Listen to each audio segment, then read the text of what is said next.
तमाम मित्रों का धन्यवाद करते हुए मैं आज बहुत सारी बातें मैं मेरा जितने दोहे जितने शेर मुझे याद हैं उनको बचा के रखा है मैंने, अगले किसी प्रोग्राम में रखूंगा, क्योंकि एक से एक बड़े मेहमान, और सबसे बड़ी बात है मेहमान से ज्यादा ये पूरा परिवार है। ये जो गोल्डन एरा हम जिसको बोलते हैं, उसमें जी जिन जी। परिवारों ने इस इंडस्ट्री को बनाया, इस इंडस्ट्री को नींव दी, जड़ दी, जिन लोगों ने, ये उनका प्रोग्राम है। उन लोगों के लिए हम सबकी तरफ से नमन है। एंकर के नाते नहीं बल्कि एक आम आदमी के नाते मैं भी इन पलों को देने के लिए, इन गानों को देने के लिए आप सब लोगों को, रफी साहब के पूरे परिवार को, जो लोग आ रहे हैं उन सबको प्रणाम करता हूँ। और मैं बिना किसी भूमिका के अपने अगले मेहमान की तरफ जाना चाहूंगा, क्योंकि हमारे कुछ मेहमान जो है वो स्टूडियो में हैं और मुझे वो दिख रहे हैं। मैं, जैसा रफी साहब के बारे में कहा जाता है कि जब वो आते थे तो बड़े धीमे धीमे बात करते थे, लेकिन जब वो माइक पर होते थे तो समझ में आता था कि कोई शेर सामने है, चाहे वो ओ दुनिया के रखवाले वाला हाई से हाई नोट क्यों ना हो। आज के युग में कुछ ऐसे सिंगर्स हैं जिनको आप कह सकते हैं कि वो बिल्कुल उसी श्रेणी के हैं। जब सामने से मिलेंगे आपको तो ऐसा लगेगा नहीं कि आप किसी विशेष व्यक्ति से मिल रहे हैं, आप किसी खास व्यक्ति से मिल रहे हैं, लेकिन जब वो माइक पे जाते हैं तब आपको समझ में आता है कि नहीं, कुछ बात है। ये मेरा सौभाग्य है कि उनके साथ मुझे कई बार काम करने का मौका मिला है, खुद भी अपने प्रोडक्शन के लिए भी गाने रिकॉर्ड किए हैं। मैं बता दूं, सिर्फ नाम ही बता देता हूं मैं, उसके बाद बाकी तो परिचय देने की जरूरत नहीं। आदरणीय जावेद अली साहब, आज के समय के बेहतरीन सिंगर्स में शुमार हैं जावेद अली साहब, माशाल्लाह बहुत बड़ा नाम माशाल्लाह। है। उनके पिता आदरणीय उस्ताद हामिद हुसैन साहब भी बहुत बड़े कव्वाल थे, मशहूर कव्वाल थे, और बेशक बेशक। जावेद भाई को बहुत सारे सम्मान मिले हैं।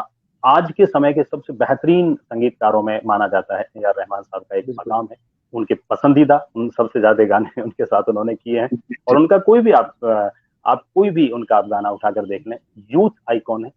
रियलिटी शोज की बात कर लें, स्टार हैं। एंकरिंग की बात कर लें, स्टार हैं। और इंसान के तौर पे अभी आप मिलेंगे आधा मिनट बाद तो आपको लगेगा कि बड़े सिंपल, बड़े सहज आदमी हैं। मैं बहुत मन से, बहुत दिल से आदरणीय जावेद अली साहब को सबसे पहले पटल पे आमंत्रित करता हूँ, फिर हम बातचीत करेंगे। बिल्कुल। जावेद भाई, आदाब। बहुत मन से, बहुत दिल से, और क्षमा चाहता हूँ, थोड़ा इंतजार आपको करना नहीं नहीं पड़ा, नहीं, उसके लिए क्षमा बल्कि मैं चाहता हूँ। इतना मजा ले रहा था, स्वागत मुझे है तो दिल कर रहा था कि ये कॉन्वर्सेशन खत्म ही ना हो, क्योंकि इतना सब कुछ जानने को मिल रहा था, बहुत ही लाजवाब लग रहा था। और थैंक यू सो मच मुझे यहाँ आमंत्रित करने के लिए। और इनफैक्ट अगर आप आमंत्रित नहीं भी करते तो मैं खुद घुस जाता था। और क्या बात है। ये क्योंकि क्योंकि अपनापन है भाई, ये अपनापन है। जज़ाकल्लाह, बहुत बहुत ये थैंक शुक्रिया। You so much. ये बहुत क्या बहुत है, शुक्रिया। ये एक तरीके से एक कहते हैं ना खिराज अकीदत जिसको कहा जाता है, या फिर एक तरीके से जिसको कह सकते हैं कि आप एक तबरुक है। आज हमें ना यहाँ पे तबरुक मिल रहा है, एक प्रसाद मिल रहा है। रफ़ी साहब की जो महफिल सजी हुई है, रफ़ी साहब के बारे में जो बातें हो रही हैं, हमें भी कुछ अपना अपना जो एक्सपीरियंस है, हमारा जो मैं मिला तो हूँ नहीं रफ़ी साहब को, बस उनकी कहानियां सुनी हैं और उनके बारे में सुना है।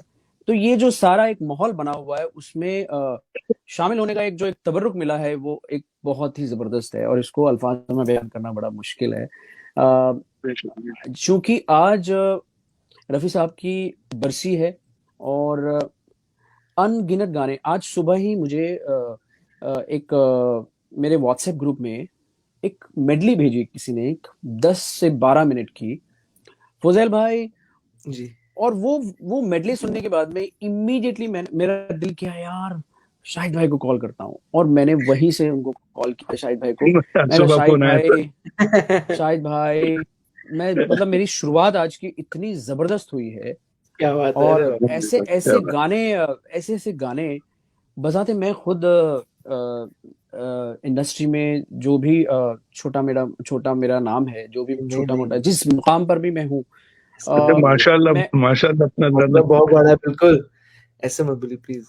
उसमें नहीं नहीं। बहुत सारा, उसमें अगर मैं प्लेबैक सिंगर बना हूँ, और मैंने प्लेबैक सिंगर बनने के बाद में प्लेबैक सिंगिंग होती क्या है, सबसे पहली बात तो मैं ये बताना चाहता हूँ कि मैं एक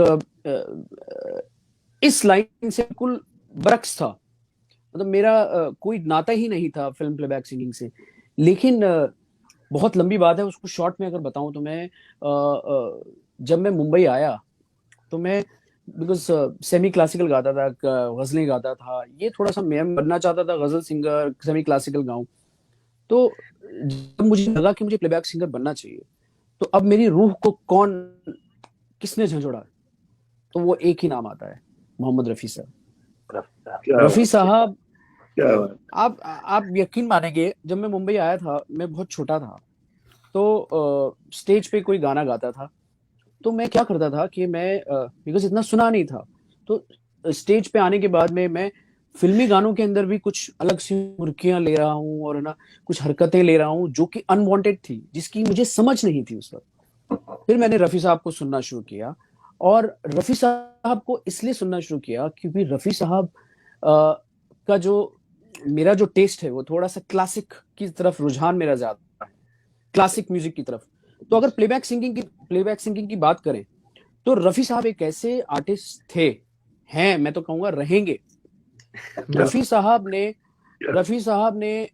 क्लासिकल भी गाया है, रफ़ी साहब ने भजन भी गाया है, रफ़ी साहब ने पैट्रियोटिक म्यूज़िक भी गाया है, रफ़ी साहब ने चुलबुला गाना भी गाया है, रफ़ी साहब ने रोमांटिक गाना भी गाया है, रफ़ी साहब ने ऐसा कोई जॉनर नहीं है जो रफ़ी साहब ने ना गाया हो। तो इस वजह से मैंने रफ़ी साहब को सुनना शुरू किया और मैं एक बात पूरे दिल से कहना चाहूँगा कि रफ़ी साहब एक ऐसे आर्टिस्ट हैं, रफ़ी साहब एक ऐसा एक सुतून है रफ़ी साहब कि जिन्होंने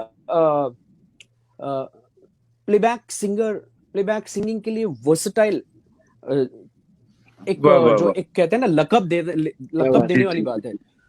तो रफ़ी साहब से बड़ा वर्सेटाइल मैंने देखा नहीं है।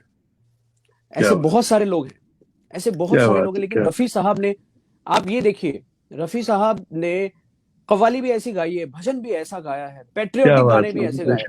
आप देखिए, किसी ने इतनी वैरायटी गाई नहीं है जितनी रफ़ी साहब ने गाई है। इसलिए हम उनको इतना दिल से चाहते हैं और इनफैक्ट मैं अपने जो भी गाने होते हैं, जहां मुझे लगता है, मैं रफ़ी साहब का स्टाइल लाने की कोशिश करता हूँ मेरे गानों में। क्या बात है, क्या बात है। हमारे इंडस्ट्री में बहुत लेजेंडरी आर्टिस्ट हैं, हम सबको दिल से नमन करते हैं, बहुत प्यार करते हैं, उनकी बहुत रिस्पेक्ट करते हैं, लेकिन रफ़ी साहब का दर्जा बहुत बुलंद है। क्या बात, और क्या बात।